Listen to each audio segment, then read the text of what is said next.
Hello students, vintage education centre में आप सभी का स्वागत है। आज आपके स्कूल भी खुल गए हैं और आपको आज अध्याय 2 पढ़ाया जाएगा। इसमें आपके बहुपद के बारे में है। सबसे पहले आपको बहुपद के बारे में बताऊंगा मैं, हालांकि मैं पहले बता चुका हूं। दोबारा से आपकी क्लास समझो फिर शुरू हो रही है ये। और जिन्होंने अभी तक काम पूरा नहीं किया है वो काम पूरा कर लेंगे।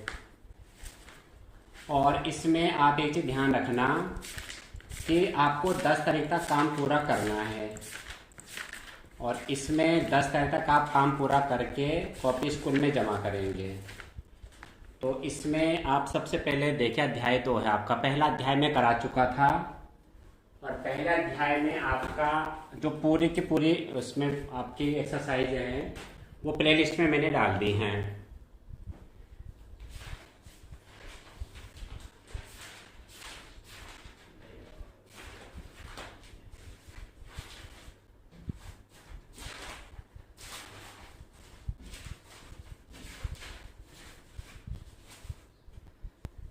अभी आप बच्चे आ रहे हैं, अभी आए नहीं है कुछ बच्चे।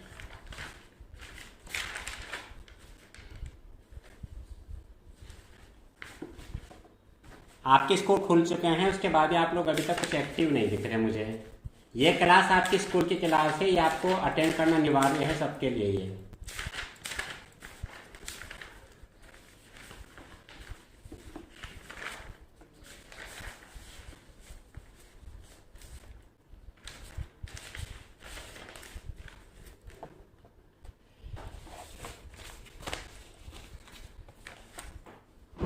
आप लोग रेडी हैं सभी? देखो शुरू से आपका स्टार्ट हो रहा है। दूसरा, जिसने अभी तक ढंग से नहीं समझा था अब आप इसका ढंग से समझ लेना। तो सबसे पहले आपकी इसमें एक्सरसाइज 2.1 है। बहुत आसान एक्सरसाइज आपकी है। ये देखिए एक्सरसाइज 2.1 आपको यहीं पे समझ में आ जाएगा। ये देखो 2.1 में आप ये देखिए कि इसमें क्या लिखा हुआ है कि किसी बहुपद px के लिए y बराबर px का ग्राफ नीचे आकृति 2.10 में दिया गया है। प्रत्येक स्थिति में px के शून्यकों की संख्या ज्ञात कीजिए। हमें ये बताना है इसमें। अब इसमें एक चीज ध्यान रखना, हालांकि ऐसा चेंज कभी आज तक आया नहीं है पर मैं आपको बता देता हूं। इसमें आपका क्या होता है कि अगर ये y बराबर px दिया है, ठीक है, px दिया है, तो आप x अक्ष पर देखेंगे कि ये ग्राफ कितनी बार x अक्ष को काट रहा है। और अगर y बराबर आपको py दे दिया माना, तब आप y अक्ष देखेंगे। तो वैसे ऐसा आपका आया नहीं अभी तक सवाल, तो मैं आपको पूरी जानकारी दे रहा हूं इसकी। और इससे पहले मैं आपको बहुपद के बारे में बताता हूं। पहले आप तो इसी को देख लो जरूर, ठीक है। इसमें आप ये देखो कि हमें बताना क्या है कि जो ग्राफ है इसमें क्या है, प्रत्येक स्थिति में px के शून्यकों की संख्या ज्ञात कीजिए। px के लिए कहा है उसने, तो px का मतलब ये हुआ कि हम x अक्ष पर देखेंगे। ये जो ग्राफ खींचा हुआ है ये ग्राफ x अक्ष को कितनी बार प्रतिच्छेद कर रहा है या कितनी बार स्पर्श कर रहा है। समझ गए आप लोग? तो इसमें आपको ये देखो, ये जो लाइन खींची हुई है आपको साफ दिखाई दे रहा होगा। ये लाइन x अक्ष को कहीं पर भी प्रतिच्छेद नहीं कर रही है, ना कहीं पर स्पर्श कर रही है। इसलिए यहाँ पर शून्यकों की संख्या क्या होगी आपकी? 0 होगी। यहाँ पर आप देखो जो ये आपका ग्राफ है ये x अक्ष को एक बिंदु पर काट रहा है, देखो ये, तो यहाँ पे शून्यकों की संख्या 1 होगी। इसके बाद आप यहाँ देखो ये जो ग्राफ है ये x अक्ष को 1, 2 और 3 बिंदुओं पर प्रतिच्छेद कर रहा है। तो यहाँ पर शून्यकों की संख्या क्या होगी? 3 होगी। इसके बाद इसमें आ जाइए, आप देखिए इसमें x अक्ष को ये जो ग्राफ है ये 2 बिंदुओं पर प्रतिच्छेद कर रहा है। तो यहाँ पर शून्यकों की संख्या क्या हो जाएगी? 2 हो जाएगी। अब इस वाले ग्राफ में देखिए, आप बिल्कुल साफ देख रहे हैं इसमें कि यहाँ पर ये 1, 2, 3 और 4 बिंदुओं पर इसको प्रतिच्छेद कर रहा है। तो इसका मतलब ये हुआ कि यहाँ पे शून्यकों की संख्या क्या हो गई? 4 हो गई। और अब लास्ट वाले ग्राफ में देखिए, तो यहाँ पर जो आप देखेंगे तो ये जो ग्राफ है ये एक बार तो प्रतिच्छेद कर रहा है और 2 बार इसको ये स्पर्श कर रहा है। तो स्पर्श भी गिनते हैं और प्रतिच्छेद बिंदु भी गिनते हैं। तो 1, 2 और 3, तो इस ग्राफ में शून्यकों की संख्या क्या हो जाएगी? 3 हो जाएगी। एक खास बात ध्यान देना जो आपको मैं बता रहा था कि हम निकाल रहे हैं y बराबर px के निकाल रहे हैं। पी एक्स के लिए निकाल रहे हैं, ये लिखा जाएगा पी एक्स के शून्यकों की संख्या याद कीजिए। अब कभी ऐसा आ जाता है एग्जाम में कि पी वाई के लिए, ये बात ध्यान से समझना जो आपको मैं समझा रहा हूँ, कि पी वाई के लिए शून्यकों की संख्या याद कीजिए। तो पी वाई के लिए क्या होगा, आप वाई एक्स पे देखेंगे, यानी तब आपको, मैं यहाँ किताब में ऐसा कोई सवाल नहीं है आपका, लेकिन मैं आपको अलग से बता रहा हूँ, माना एग्जाम में आ जाएगा तो आप उसे कर लेंगे। तब आप क्या देखेंगे कि जो ये ग्राफ है ये वाई अक्ष को कितनी जगह काट रहा है या कितनी जगह प्रतिच्छेद कर रहा है। तो एक्स अक्ष में देखेंगे वाई में 1, 2 और 3 जगह काट रहा है ये, तब आप वाई अक्ष देखेंगे। ध्यान देना, पी एक्स के लिए एक्स अक्ष पे कितनी बार ग्राफ कट रहा है या कितनी बार उस पर टच हो रहा है वो देखेंगे। अगर पी वाई के लिए पूछा जा रहा है तो तब वाई अक्ष पर वो कितनी बार वाई अक्ष को काट रहा है या वाई अक्ष को स्पर्श कर रहा है। यहाँ पी वाई के लिए शून्यकों की संख्या कितनी होगी, 1, 2 और 3। तो ये आप स्पेशली ध्यान दें इस बात का, ये आपकी बुक में ऐसा है नहीं पर मैंने आपको ये बात बता दी है। तो पी एक्स के लिए एक्स अक्ष पे देखते हैं और पी वाई के लिए हम क्या देखते हैं, वाई एक्स पर देखते हैं। ठीक है, ये आपका 2.1 आपका ये हो गया। ठीक, अब इसके बाद आपका आता है बहुपद। तो बहुपद आपके मैंने उसमें लिखे थे, पहले मैंने समझा रखे हैं आपको बहुपद। अभी मुझे वो नोट्स मिल नहीं रहे हैं, मैं आपको पहले से दिखा देता तो आपके लिए सही रहता हो। पिछले वाली जो वीडियो थी मैंने उसमें बताए थे ये, मतलब जो बहुत मैंने जब आपको क्लास में पढ़ाया था बहुपद के बारे में। अभी मुझे मिल नहीं रहा है, मैं आपको डायरेक्ट दिखा देता हूँ, वो नोट्स मेरे को मिल नहीं रहे, 2 मिनट आप वेट करो।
चलो, मुझे वो नोट्स मिल नहीं रहे हैं, आप लोग ज़रा इधर देखें। अब ये ना लाइव क्लास में बहुत पहले से तैयार रहना पड़ता है, जस्ट मैं भी बाहर से आया, मुझे इतना मैं आपको हल्का हल्का बता देता हूँ। चलो ठीक है, अब देखो आप, ये आपके साथ 2.1 तो मैंने करा दी। अब सबसे पहले आप ये देखें, मैं आपको हल्का हल्का बता रहा हूँ, मैं आपको वो जो नोट्स भी मैंने पहले से लिखा तैयार रखा था, मुझे मिल नहीं रहा है, आप लोग ऐसे समझ लें। सबसे पहले आप देखें बहुपद, इसको आप ढंग से समझ लेना। अब आप लोग बहुपद, तो बहुपद किसे कहते हैं, किसी भी बीजीय व्यंजक में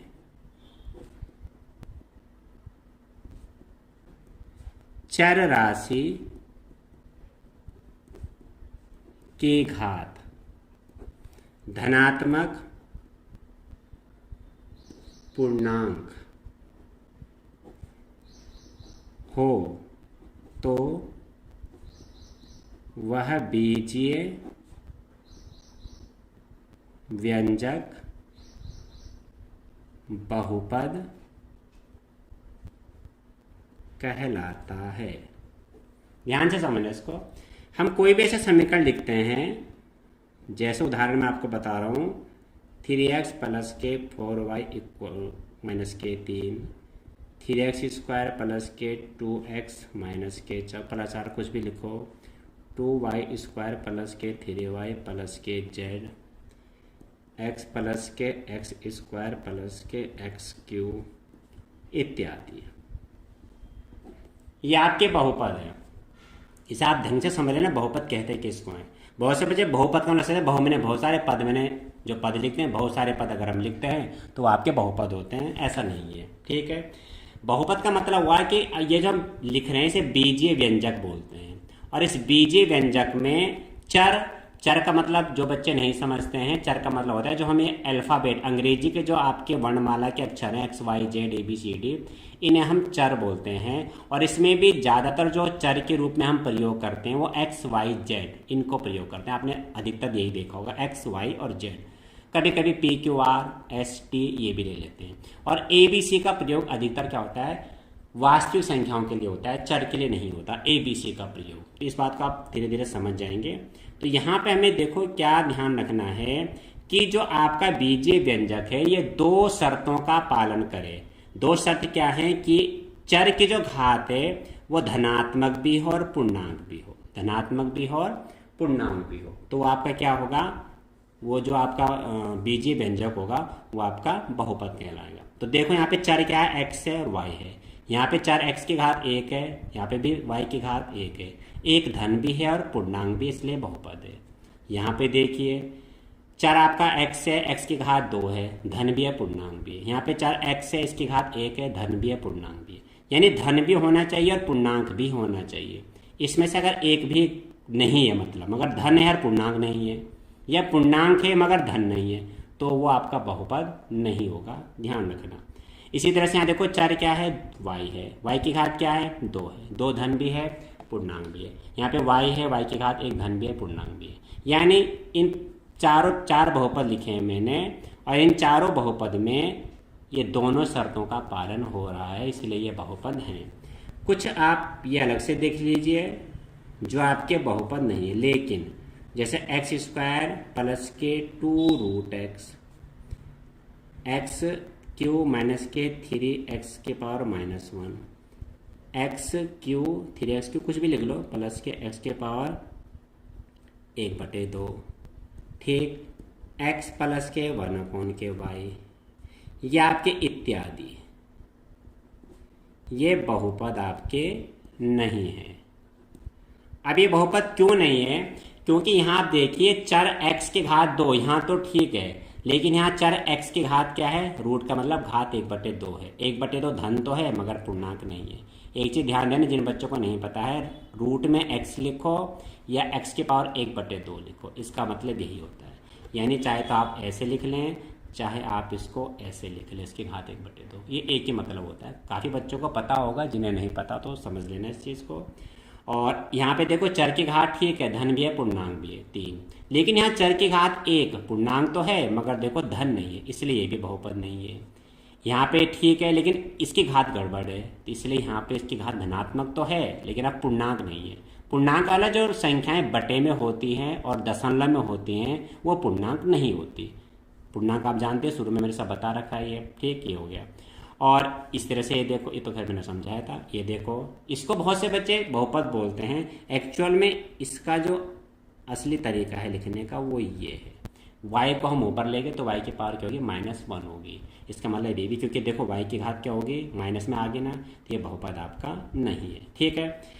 इसके बाद आपके द्विघाती बहुपद, एक पदीय बहुपद, ये सब आपके थे, मैंने पिछले उसमें समझा रखे थे। अभी मुझे नोट्स मिल नहीं रहे, मैं आपको एकदम से बता देता, क्योंकि मैं दोबारा से इतना सारा लिखूंगा तो फिर आपको बहुत टाइम लग जाएगा उसे समझने में, समझ गए। तो अभी मेरे पास है नहीं ऐसा नोट पढ़ना, इसमें भी नहीं है, कहीं इधर उधर मिस हो गया। चलो मैं हल्का हल्का आपको बता देता हूँ। इसमें देखो सबसे पहला आपका आता है बहुपद, आप समझिए। अब रेखिक बहुपद मैं आपको शॉर्ट में फटाफट बता देता हूँ, इसका आप ध्यान से समझना। तो रेखिक होता है जिस बहुपद में चर की घात 1 हो। सबसे पहले आप बहुपद समझिए, अब इसके आगे सब जगह बहुपद शब्द का प्रयोग होगा। जिस बहुपद में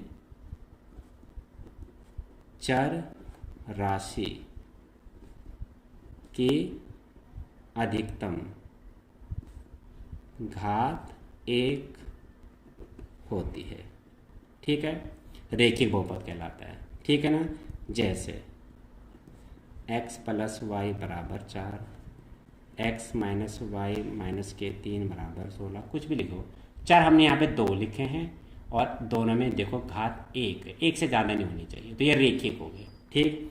ऐसे आपका द्विघाती बहुपद, इसको आप ध्यान से समझना, बहुत आसान चीज़ें हैं ये, और ऐसा भी नहीं कि समझ में नहीं आएगा, आप ध्यान से समझेंगे और एक बार नहीं आएगा तो 2 बार में आ जाएगा, 3 बार में आएगा। आप 2-3 बार इसकी वीडियो देखते रहना, इसका लिंक अभी शेयर कर देंगे, तो देखते रहना, जरूर आएगा। आप एकाग्रचित होकर समझें।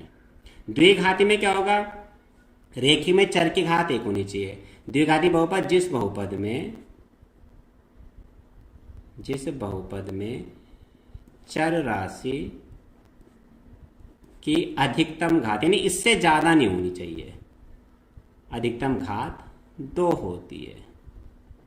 ठीक है, जैसे अब 2 मतलब x की घात 2 कर दी, y की घात चाहे तो 2 करो चाहे 1 कर दो, ये हो गया। या x स्क्वायर x माइनस के वाई बराबर 0। तो ये द्विघाती बहुपद है। अब द्विघाती में ये 2 चर, यहाँ पे भी 2 चर हैं, 2 चर यहाँ, एक चर x है, एक चर क्या है y है। चर के हिसाब से 2 चर द्विघाती समीकरण है। या अगर आप ऐसे लिख रहे हैं, ये लिख रहे हैं, तो ये भी द्विघाती है और ये भी द्विघाती है। लेकिन फर्क क्या है, ये 2 चर द्विघाती समीकरण है, क्योंकि घात देखो 2 से ज्यादा नहीं दिखाई दे रही है और 2 से कम दिख सकती है। 2 से कम घात, जैसे यहाँ पे एक घात 2 है, इसकी घात 1 है। तो बहुत से बच्चे करते हैं क्या, वो गलत करते हैं। वो क्या करते हैं कि अगर पूछा जाए कि बहुपद की घात कितनी, तो 2 और इसकी एक घात 1 जोड़ के घात 3 बताते हैं। घात ऐसे जोड़नी नहीं है, जो अधिकतम घात है वही बहुपद की घात होती है। तो मैं आपको क्या कह रहा था, ये भी द्विघात समीकरण है, ये भी द्विघात है। फर्क है कि ये द्विघाती समीकरण 2 चर के रूप में है, 2 चर द्विघात समीकरण है।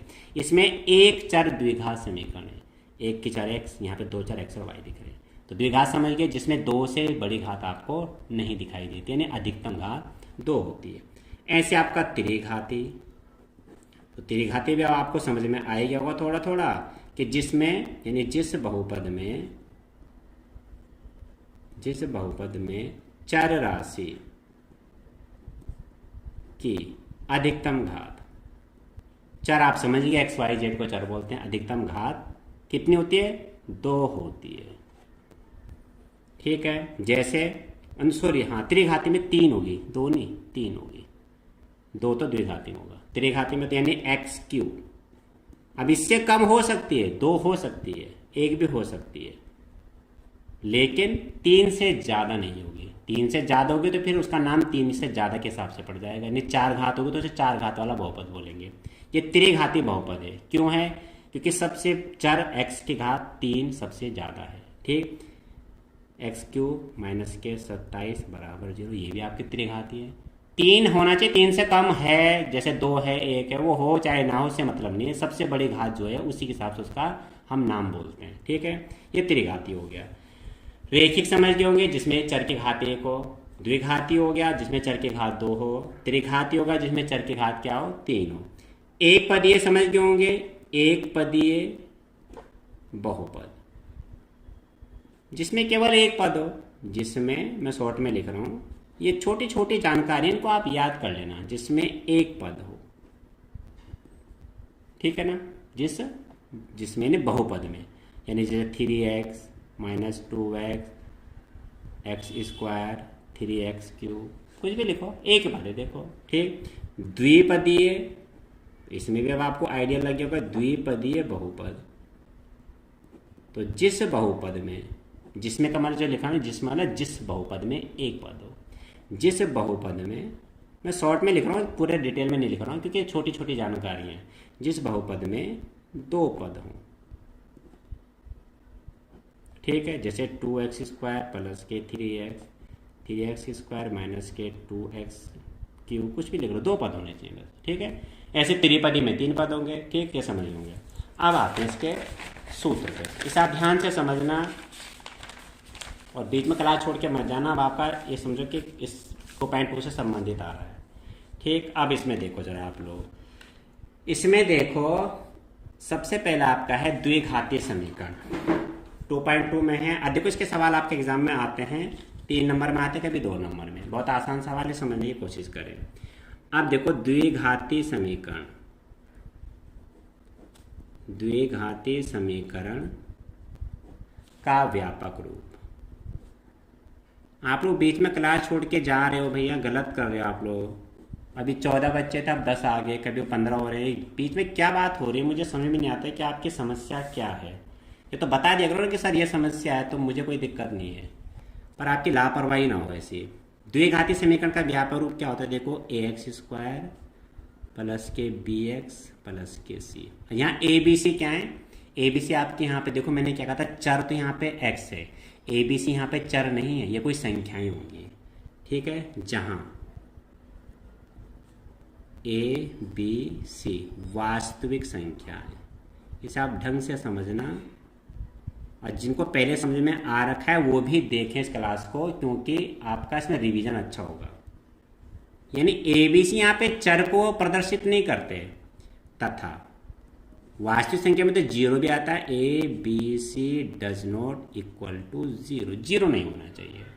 जैसे मैं आपको बहुत ढंग से समझाने की कोशिश कर रहा हूँ, अब आप लोग कितना समझ रहे होंगे वो तो आप ही लोग जाने, पर प्रयास पूरा किया जा रहा है। जैसे 3x स्क्वायर माइनस के x माइनस के 16, ये आपके समीकरण है, द्विघात समीकरण का व्यापक रूप है। मैं अब इसकी तुलना इससे करें, देखो समीकरण से चाहे इन दोनों की समीकरण तुलना कर दो, तो तुलना का वाला x स्क्वायर का गुणांक यहाँ a है, यहाँ x स्क्वायर का गुणांक 3 है, तो a बराबर क्या हो गया 3। a की जगह 3 लिखा, सीधा सीधा समझ लो। यहाँ b की जगह नहीं, x का गुणांक b है, x का गुणांक क्या है, बहुत से बच्चे बोलते हैं -1 है एक्चुअल में ये, तो b क्या हो गया -1। और c यहाँ अचर पर लास्ट का जो c है, यहाँ पे x से रहित पद होते हैं, लास्ट में क्या लिखा है -16, ये -16 हो गया। बहुत से बच्चे यहाँ पे 16 बोलते हैं, चिन्ह का ध्यान नहीं देते हैं, तो यहाँ माइनस का ध्यान भी रखना है। तो a 3 हो गया, b -1 हो गया, c आपका -16 हो गया। यानी a का मतलब हो गया x स्क्वायर का जो गुणांक है वो a है, x का जो गुणांक है वो b है, और जो अचर पद है वो c है। बिल्कुल अच्छी तरह से इसे याद कर लेना। अब इसके सूत्र देखो, द्विघाती समीकरण के जो शून्यक होंगे, शून्यक का मतलब हो गया उसके आंसर, वो 2 होंगे, समझ गए। अब इसके सूत्र आगे, ये तो मैंने इसके बारे में थोड़ी जानकारी दी थी आपको। सूत्र में क्या है, पहला है यदि द्विघात समीकरण के शून्यक, शून्यक का मतलब है जो द्विघात अगर कोई समीकरण है उसके 2 आंसर होंगे, अगर कोई रेखिक समीकरण है उसका 1 आंसर होगा, त्रिघात समीकरण उसके 3 आंसर होंगे, 4 घात वाले कोई समीकरण है तो उसके 4 आंसर होंगे, तो उन्हें यहाँ पे शून्यक कहा गया है, ठीक है, समझ गए होंगे मेरी बात को। यदि द्विघात समीकरण के शून्यक अल्फा तथा बीटा हो, ठीक है, द्विघात समीकरण क्या है वो ये है, ठीक। तो अब पहला सूत्र इसमें क्या है, देखो शून्यकों का योगफल, ये बिल्कुल ढंग से याद कर लेना, शून्यकों का योगफल। तो शून्यकों का योगफल क्या सूत्र है, -x का गुणांक। सवाल इसके बहुत आसान है, बस आप इन सूत्र में ज़्यादा ध्यान लगाएं, बटे x स्क्वायर का गुणांक, ये है ये, ठीक। हमने शून्य क्या माने, अल्फा और बीटा माने, तो अल्फा प्लस के बीटा माइनस, अब x का गुणांक, तो x का गुणांक देखो क्या है, b है, x स्क्वायर का गुणांक देखो, x स्क्वायर का गुणांक क्या है, a है, तो यानी b/a। तो याद वैसे बच्चे यही करते हैं कि शून्यकों का योगफल बराबर -b/a, याद यही करते हैं, लेकिन आपको ये भी ध्यान रखना है कि b जो है वह x का गुणांक है, a जो है वह x स्क्वायर का गुणांक है। इसका दूसरा भी फॉर्मूला है, इसका b पार्ट समझ लो, शून्यकों का गुणनफल, शून्यकों का गुणनफल, इसे भी आप देखो, तो ये क्या होगा, अचर पद बटे x स्क्वायर का गुणांक। तो शून्यक हमने क्या माने, अल्फा और बीटा, यानी अल्फा प्लस के बीटा। अचर पद देखो क्या है, जो लास्ट में लिखा है वो अचर पद है, लास्ट मतलब जिसमें x नहीं होना चाहिए, जैसे इसमें आप देखें तो इसमें x नहीं लिखा हुआ, ये अचर ये होगा, तो कोई नहीं, वो 1 या 2 पदों में भी हो सकता है। तो यहाँ पे क्या हो गया, अचर पद c, और x स्क्वायर का गुणांक तो आपको मालूम है, x स्क्वायर का गुणांक क्या है, a है ये। तो आपको सीधे सीधा 2 फॉर्मूले याद करने हैं, शून्यकों का योगफल -b/a, शून्यकों का गुणनफल c/a, किसके लिए, द्विघात समीकरण के लिए। अब एक त्रिघात का भी आएगा, उसका फॉर्मूला अलग बनेगा, वो मैं 2.3 के बाद तब समझाऊंगा। अभी आप इतना ही याद कर लें, आपके लिए यही बहुत हो जाएगा, समझ गए। 2 सूत्र आपके ये हो गए, समझ गए होंगे, ठीक। अब इसके बाद आता है आपका दूसरा सूत्र, इसे भी आप ध्यान से देखें और इसके में भी कई सवाल आपके आते हैं एग्जाम में। यदि द्विघात समीकरण के शून्यक ज्ञात हों तो बहुपद प्राप्त करने का सूत्र। बहुपद कैसे प्राप्त करते हैं? ठीक, अगर आपको शून्यक दिए हुए हो तो यदि शून्यक, सीधा लेता मैं, यदि द्विघात समीकरण क्या एक्स स्क्वायर, सॉरी ए एक्स स्क्वायर करेंगे, ए एक्स स्क्वायर प्लस के बी एक्स प्लस के सी, हालांकि लिख चुका हूँ मैं यहाँ पे, दोबारा फिर लिख रहा हूँ मैं, सी के शून्यक, के शून्यक अल्फा तथा बीटा हों तो क्या होगा? बहुपद हमें कैसे मिलेगा? ये सूत्र है एक्स स्क्वायर, ये चर है, माइनस शून्यकों का योगफल, शून्यकों का योगफल बाहर गुणा एक्स प्लस शून्यकों का गुणनफल, ये हो गया। ठीक है, ये बस 3 सूत्र हो गए। द्विघात समीकरण का शून्यकों का योगफल माइनस बी अपॉन ए, शून्यकों का गुणनफल सी अपॉन ए, और यदि शून्यक हमें दिए हुए हो और आपसे बहुपद पूछा जा रहा हो तो सूत्र क्या हो गया? एक्स स्क्वायर माइनस शून्यकों का योगफल इंटू एक्स प्लस शून्यकों का गुणनफल। अब इसकी एक्सरसाइज देखो, बहुत आसान है। आपने 8 में भी सवाल किए हैं, 9th में भी किए हैं, और आप 10th में भी आपके सामने आए हैं। ये देखो, इसमें देखो आपके 2.2 है। ठीक, अब देखो जरा, इसमें आपको ये दे रखा है कि शून्यकों और गुणांकों के बीच संबंध की सत्यता की जांच भी करनी है। सबसे पहले हमें शून्य ज्ञात करने, कई बच्चों को आते भी होंगे, जिन्हें नहीं आते हैं ध्यान से देख ले। एक्सरसाइज 2.2 है, देखो जरा इसमें ध्यान से। पहला आपका है ये, पहले का first part x square minus के 2x माइनस के 8, ये हो गया आपकी। ठीक है, इसमें आप ये देख लें कि सबसे पहले आपको देखो सवाल ये देखना है कि ये किस तरीके से होगा, और वो आप जानते हैं किस तरीके से होगा। आपको मालूम है इसमें कि ये आपने 8 में भी किए हैं, लास्ट में अचर पद लिखा है। पहले आपका 2 घात का पद है, फिर आपका 1 घात का पद है, अचर पद है, यानी 8 के में ऐसे गुणनखंड करने, घटा क्या है 2।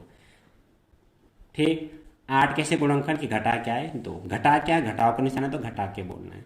तो सीधा सीधा आप जानते हैं 4 गुणा के 2 8, और 4 में से 2 गया 2।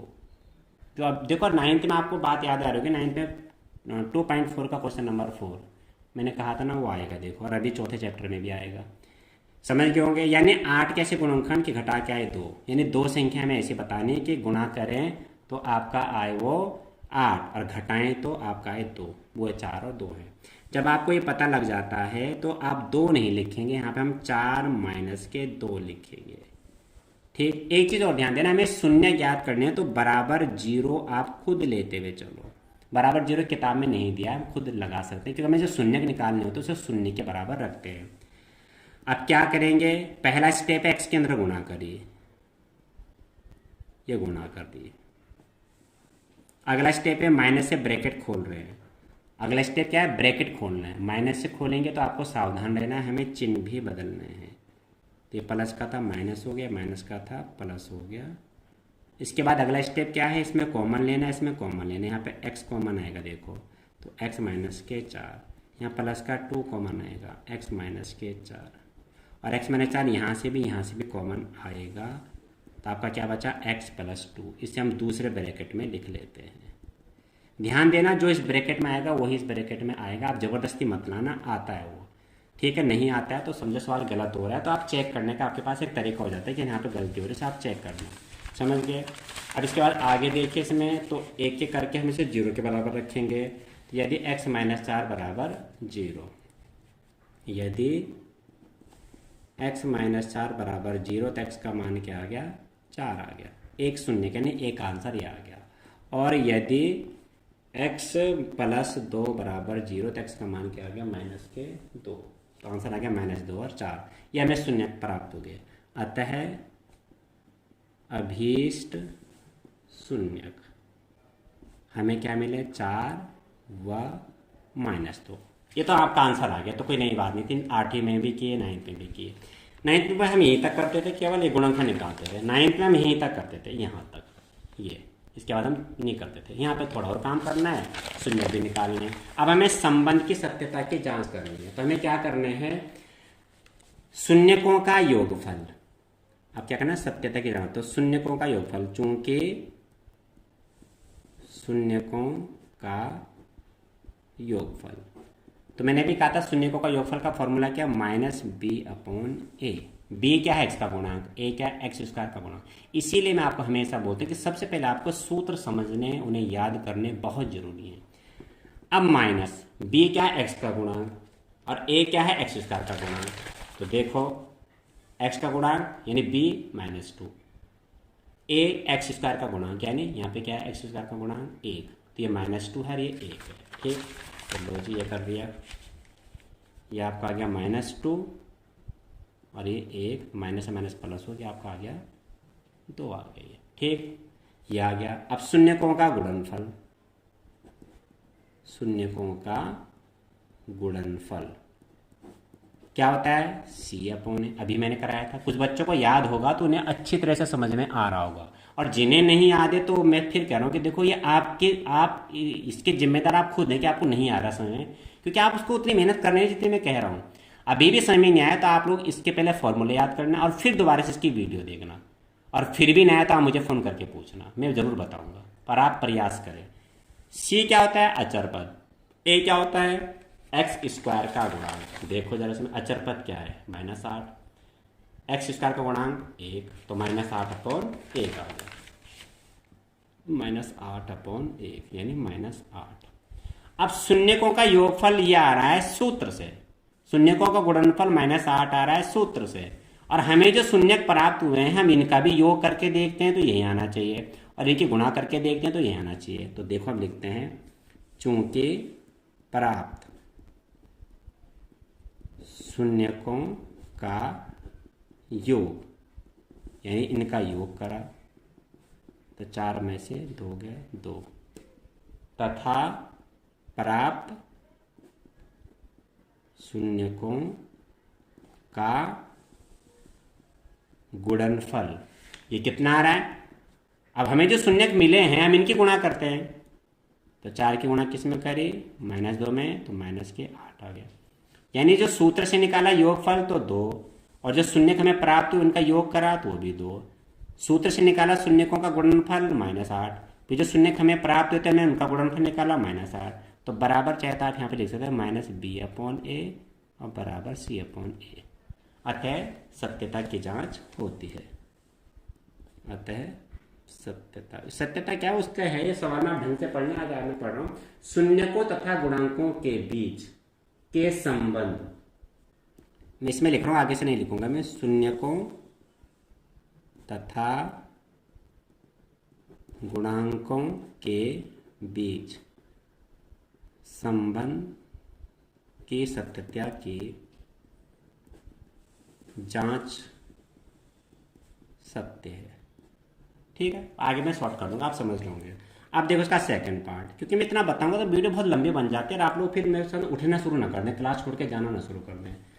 ठीक है, अब इसके बाद सेकंड है, किताब में आप देख लें, कोई बड़ा सवाल नहीं है, 4s² - के 4s + के 1। बिल्कुल ऐसे क्या करना है, पहले इसके शून्य ज्ञात करने हैं, शून्य ज्ञात करने के लिए हम शून्य के बराबर रखते हैं। अब इसमें क्या करते हैं, इसके गुणा 1 में करेंगे। यहाँ पे जो आपका x² का गुणांक है, चर जो है, यहाँ पे चर s है तो यहाँ s² का गुणांक बोलेंगे। यहाँ पे ऐसा नहीं था, देखो एक बार फिर देख लें जिनको अभी भी क्लियर नहीं है सवाल।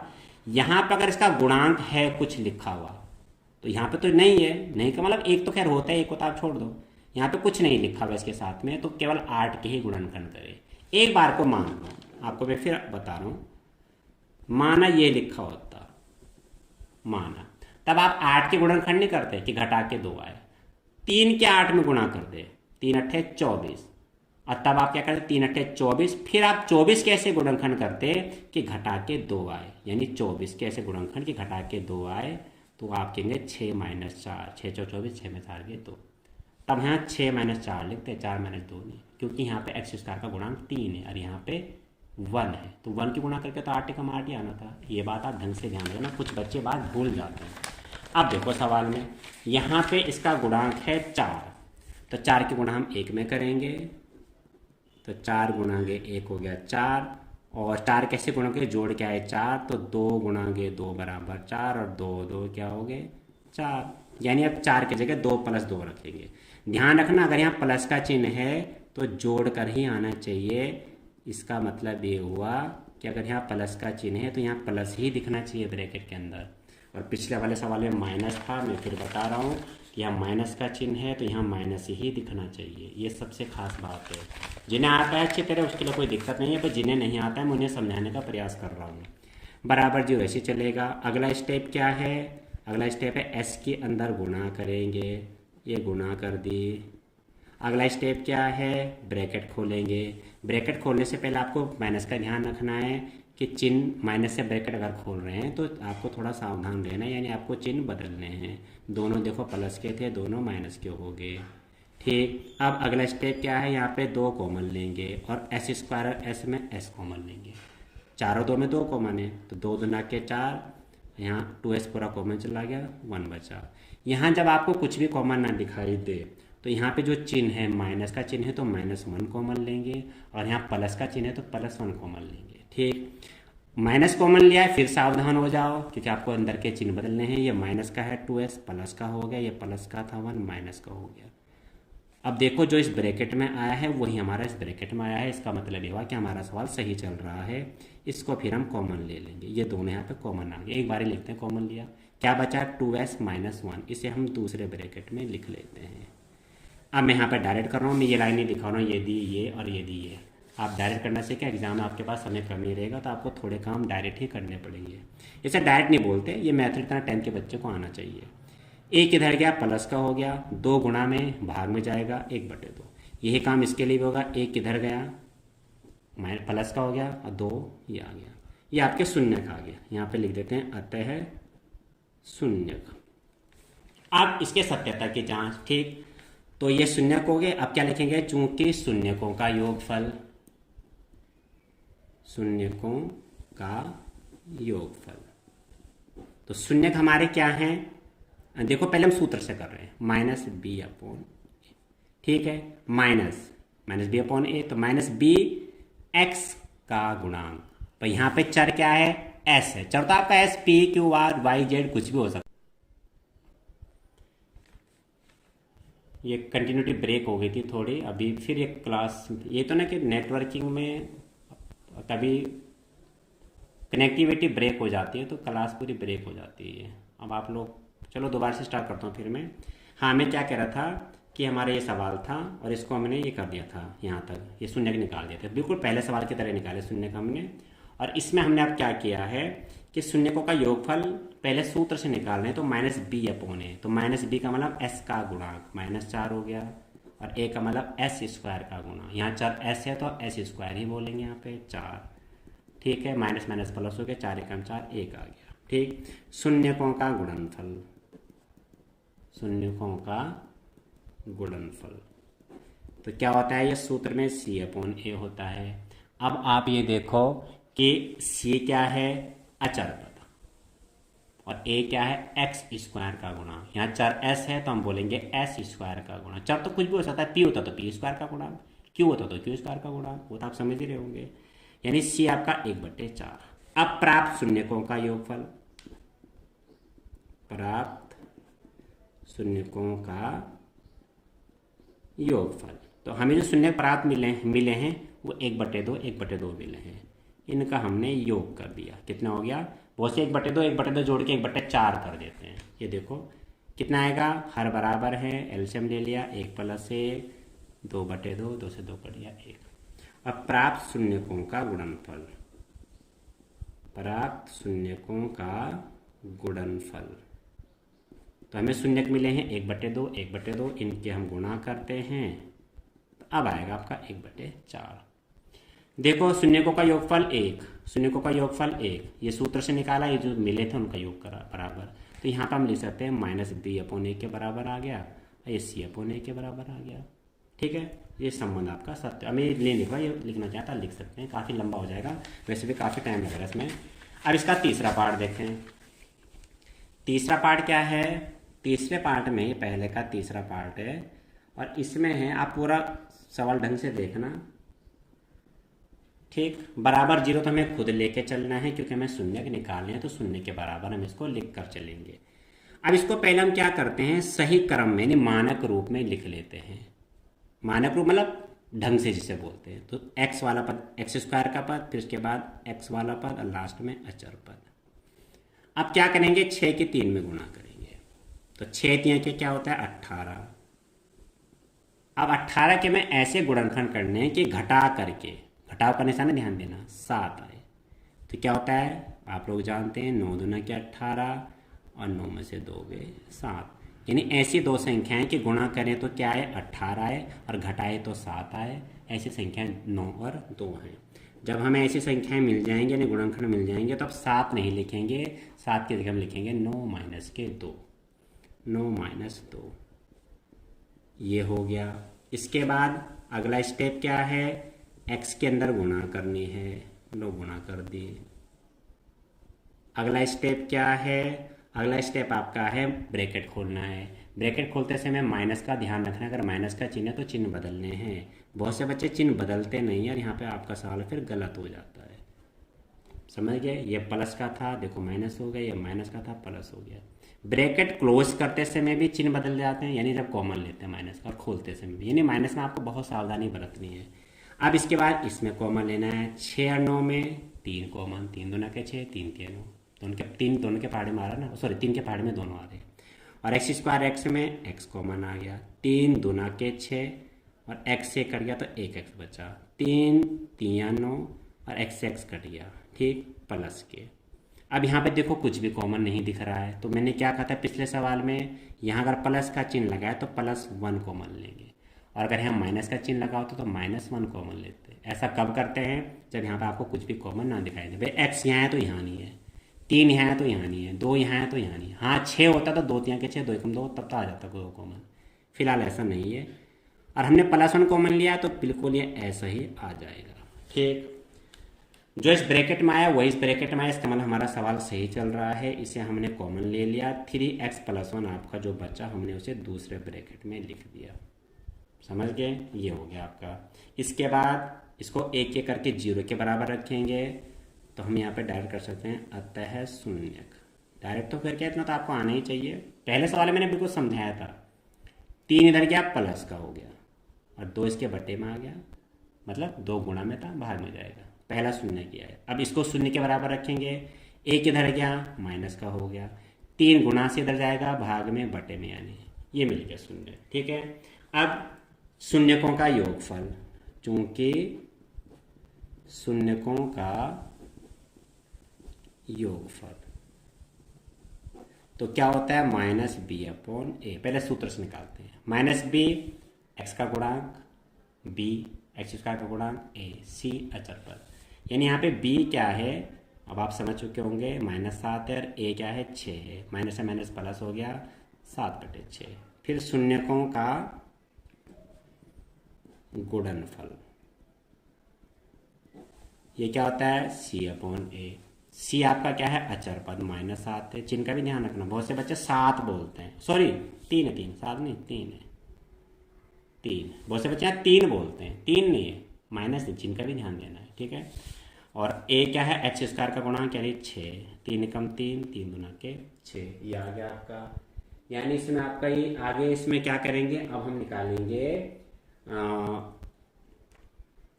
अच्छा c कितना है, हाँ ठीक है 1/2 है ना, हाँ 1/2 ये है आपका, ये ठीक, ये आ गया -1/2।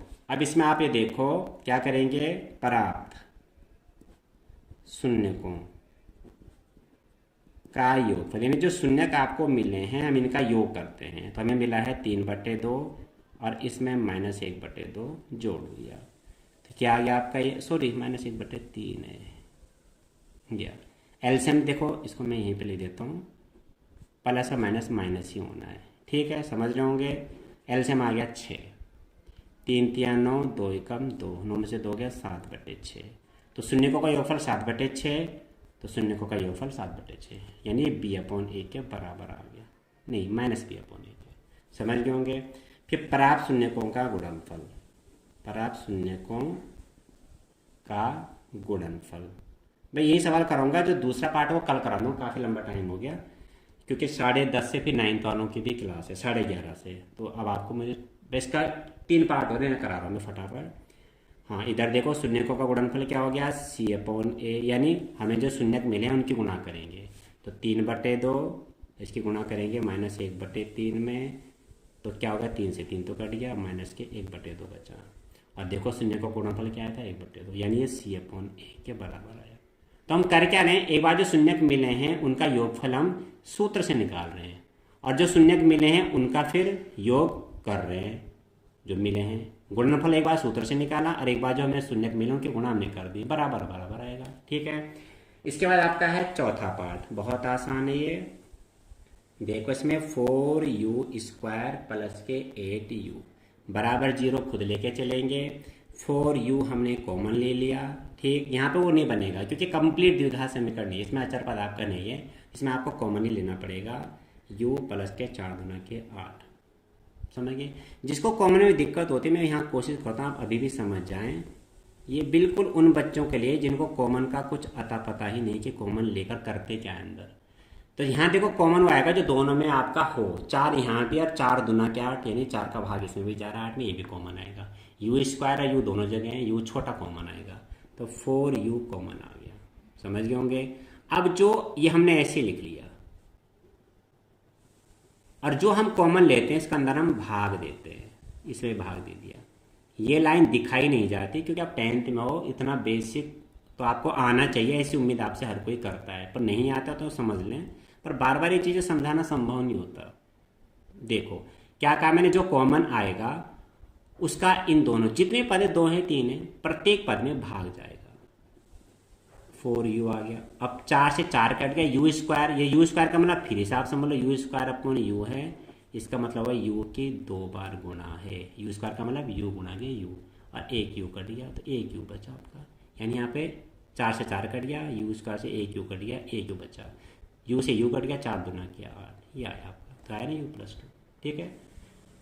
इसके बाद क्या करेंगे, यदि 4u बराबर 0, तो u बराबर क्या आ गया, 0/4। अब बहुत से यहाँ 4 लिख देते हैं, 0 में किसी के भाग देंगे 0 आएगा। और यदि ये आपका 0 के बराबर है तो u का मान कितना आ गया, 2 इधर गया माइनस का, यानी आपको जो शून्यक मिले वो आपको क्या मिले, 0 तथा -2। समझ गए होंगे। अब इसमें आप आगे देखें तो इसमें हम क्या करेंगे, सत्यता की जांच करेंगे, और सत्यता की जांच के लिए जो शून्यक हमें मिले हैं पहले सूत्र से निकालते हैं, चूंकि शून्यकों का योगफल करते हैं पहले, योगफल तो क्या होता है, -b/a। मैं यहीं लिख देता हूँ, आपको इसको यहाँ लिख देता हूँ, पढ़ने का आपको समझ में आ जाएगा। ये देखो जरा, ठीक। अब -b का मतलब x का गुणांक, यहाँ चर क्या है, u, तो क्या बोलेंगे, u का गुणांक, चर जो है वही बोलेंगे, तो यहाँ u है, u का गुणांक क्या है, 8। a यानी x² का गुणांक, चर यहाँ पे है u, तो क्या बोलेंगे, u² का गुणांक 4, -2 आ गया। ठीक। फिर शून्यकों का गुणनफल, शून्यकों का गुणनफल, शून्यक हमें क्या मिले हैं, शून्यक हमें मिले हैं 0 और -2, इनकी गुणा कर दो, तो 0 में किसी गुणा करो 0। अब प्राप्त शून्यकों का योगफल, प्राप्त शून्यकों का योगफल, हमें क्या शून्यक मिले, 0 और -2, इनका योग किया, क्या आ गया, -2 आ गया ना इसके बराबर। ओह सॉरी, आपको दिख नहीं रहा, मैंने ध्यान नहीं दिया ऊपर, यह आ गया -b/a। ये देखो प्राप्त शून्यकों का योगफल 0 -2, तो 0 + हो गया, -2 आ गया ना, बराबर आ गया -b/a के। फिर प्राप्त शून्यकों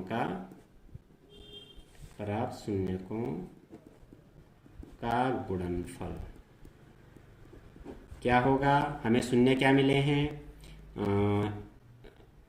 c/a थोड़ा नहीं, c/a निकाला था हमने, सॉरी, यहाँ पे सी अपॉन, देखो थोड़ी गलती तो क्या हुई, गुणनफल हमें सूत्र से निकाल रहे हैं, पहले इसको मैं कट कर रहा हूँ, ये हमें यहाँ करना था। सूत्र से निकलेगा सी अपॉन ए, भाई गुणनफल योगफल माइनस बी अपॉन ए या गुणनफल सी अपॉन ए। सी क्या था, अचर पद। अब आप देखो अचर पद तो इसमें है ही नहीं, तो अचर पद नहीं, इसका मतलब 0, और एक्स स्क्वायर में यू स्क्वायर का गुणांक 4, ये आ गया 0। ये तो सूत्र से निकाला मैं, और ये वाला काम जो मैंने किया था ये अब करना है, जो हमें शून्य के मिले हैं हमें इनकी गुणा करनी है, ये भी 0 बराबर आएंगे ना, बराबर सी अपॉन ए यहाँ लिखेंगे। सत्यात्तर की जाँच होगी, ठीक है। छोटे छोटे 2 क्वेश्चन और है, ये तो बहुत ही छोटा है। 5वां आपको दे रखा टी स्क्वायर माइनस के 15 बराबर 0। यहाँ पे शून्य के निकालने हैं, 15 इधर गया प्लस का हो गया। इसके बाद हम क्या करेंगे, यहाँ स्क्वायर हटता है तो स्क्वायर के साथ प्लस माइनस का चिन्ह लगता है, रूट में आएगा 15 और टी बराबर प्लस का रूट 15 से अलग अलग लिख लीजिए, और ये हमें शून्य मिल गया। अब शून्यकों का योगफल, चूंकि शून्यकों का योगफल, देखो ध्यान रखना शून्यकों का योगफल सूत्र होता है माइनस बी अपॉन ए, लेकिन माइनस बी अपॉन ए का मतलब आपको क्लियर होना चाहिए कि बी जो है वो एक्स का गुणांक है। चर जो भी होगा, यहाँ चर टी है तो टी का गुणांक बोलेंगे, इसमें आप समझ ही रहे होंगे। और ए क्या है, एक्स स्क्वायर का गुणांक। बी क्या है, टी का गुणांक। टी तो यहाँ है ही नहीं, टी स्क्वायर है और अचर पद है, तो टी नहीं है, इसको मतलब हम इसे ऐसे भी लिख सकते हैं। अगर आपको समझने में दिक्कत हो रही है तो इसको मैं ऐसे लिख देता हूँ, टी नहीं है, इसका मतलब टी का गुणांक 0 है, तो टी का गुणांक क्या हो गया, 0, इसका हो गया 1, यानी आपका 0 आ गया, ठीक। और शून्यकों का गुणनफल, शून्यकों का गुणनफल क्या होता है, सी अपॉन ए, अचर पद माइनस का 15, ए एक्स स्क्वायर यानी टी स्क्वायर का गुणा 15/1 यानी 15। अब प्राप्त शून्यकों का योगफल, हमें शून्य क्या मिले थे, प्लस रूट 15, और इसमें जोड़ देंगे माइनस रूट 15 को, ठीक। प्लस रूट 15 और प्लस माइनस, माइनस हो गया माइनस के रूट 15, इससे कैंसिल हो गया, प्लस का है माइनस का है, दोनों सेम लिखे में, कट गया 0, और ये भी तो 0 ही आ रहा है, तो बराबर ये आ गया माइनस बी अपॉन ए के। और प्राप्त शून्यकों का गुणनफल क्या होता है, सी अपॉन ए, सॉरी हमें जो शून्य मिले कि गुणा करते हैं, तो प्लस रूट 15 की गुणा करेंगे माइनस रूट 15 में, प्लस के माइनस देखिए माइनस है, रूट 15 के रूट 15 में गए तो रूट आपका हट जाएगा, 15 आगे ना बराबर, सॉरी यहाँ माइनस का आएगा, सॉरी यहाँ इसका गुणांक माइनस पद है, यहाँ गलती होगी, देखो यार चेक करने में आपको काफ़ी चीज़ पता चल जाएंगे। सी क्या है, अचर पद, और अचर पद क्या है यहाँ पे देखो -15 है, मैं माइनस लिखना भूल गया था, ऐसी गलती आप लोग भी कर सकते हैं, इसलिए ध्यान रखना, ये यहाँ -15 है। पता कैसे चला, क्योंकि यहाँ पे -15 आ रहा है ना हमारा, ये तो पता लगा यहाँ गलत कैसे हो गया, तो तुरंत गलती हम सही कर सकते हैं अगर हमें सारे रूल ढंग से याद हैं तो। और इसका लास्ट है ये, इसके बाद आपकी क्लास बंद हो रही है, कल फिर आप 10:30 बजे तैयार रहना, ठीक। 10:30 बजे आपके अगला आगे कराऊंगा मैं, इसको आप मिस बिल्कुल मत करना, आपको एक चीज़ ढंग से मैं समझा रहा हूँ, आप इसका दोबारा से अभ्यास जरूर करना, फिर भी कोई दिक्कत आती है तो आप मुझे बताना, आप कमेंट सेक्शन में लिख सकते हैं कि हमें ये प्रॉब्लम आ रही है, मैं उसको पढ़ूंगा तो मैं कोशिश करूँगा आपकी समस्या का समाधान कर सकूँ। देखो ये वाला सवाल है, बहुत आसान है, इसमें भी 3 की गुणा 4 में करेंगे, पहले बराबर 0 रख देते हैं, तो 4 3 के क्या हो गया 12 कैसे गुणनखंड करने, घटा क्या है 1, यानी 4 माइनस के 3 1 और 4 3 के 12, यही गुणनखंड है। अब हम क्या करेंगे, यहाँ -1 है, 1 की जगह 4 - 3 लिखेंगे, x हमारा बाहर आ जाएगा। अगला स्टेप हमारा क्या होता है, x के अंदर हम गुणा करते हैं, ये x की गुणा कर दी अंदर, और अगला स्टेप हमारा क्या है, हमें ब्रैकेट खोलना है, ब्रैकेट खोलने से पहले हमें ध्यान रखना है माइनस का चिन्ह अगर है तो चिन्ह भी बदलने हैं, यानी माइनस में आपको ज़्यादा सावधान होना है। चिन्ह बदल दिया, प्लस का था माइनस है, माइनस का था प्लस, ये हो गया 0, इसमें कुछ भी कॉमन नहीं, x कॉमन है केवल, क्या बचा 3x - के 4, यहाँ कुछ भी कॉमन नहीं है, तो जो चिन्ह प्लस का है तो +1 कॉमन आ गया, 3x - के 4 आ गया, और 3x - 4 देखो दोनों जगह से कॉमन आ गया, यहाँ भी लिखा है यहाँ भी लिखा है, क्या बचा x + 1, ये आपका दूसरे ब्रैकेट में आ गया। और शून्य जब हम निकालेंगे तो हम क्या करेंगे, इसको हम 0 के बराबर रखते हैं। पहले सवाल में पूरा डिटेल में कराऊंगा, उसके बाद थोड़ा शॉर्ट कराऊंगा तो आप समझ जाना। 4 इधर गया प्लस का हो गया, इधर मतलब बराबर के इधर गया, 3 उसके बटे में जाएगा, क्योंकि गुणा में तो भाग में जाएगा, यहाँ करेंगे तो -1 और ये आपका आंसर आ गया -1/4/3। इसके बाद सत्यता की जांच आप खुद कर लेना, काफ़ी लंबी वीडियो बन रही है, आप लोग भी बोर हो जाएंगे। इतना भी करें बहुत अच्छी बात आपके लिए। इसका रिवीजन जरूर करना, पहले इसके फॉर्मूले ढंग से याद कर लेना, फिर इनको रिवीजन जरूर करना। मैं बार बार कह रहा हूँ क्योंकि आप लोग लापरवाही कर रहे हैं, मुझे दिख रहा है, इसलिए मैं ऐसा कह रहा हूँ। तभी आपको ये लाइव क्लास अटेंड करने का फ़ायदा है, वीडियो देखने का फ़ायदा है। सूत्र याद करके आपको लगता है मुझे वीडियो दोबारा देख के समझ में आ जाएगा, आप दोबारा 3 बार जरूर देखो। आपका इसका कोई शुल्क नहीं लिया जा रहा है, केवल आपको अपना नेट का खर्चा उठाना है, बस केवल समझें, अच्छी तरह से समझें। बाकी कल ठीक 10:30 बजे तैयार है, कल तक के लिए आप इसकी अच्छी तैयारी करें।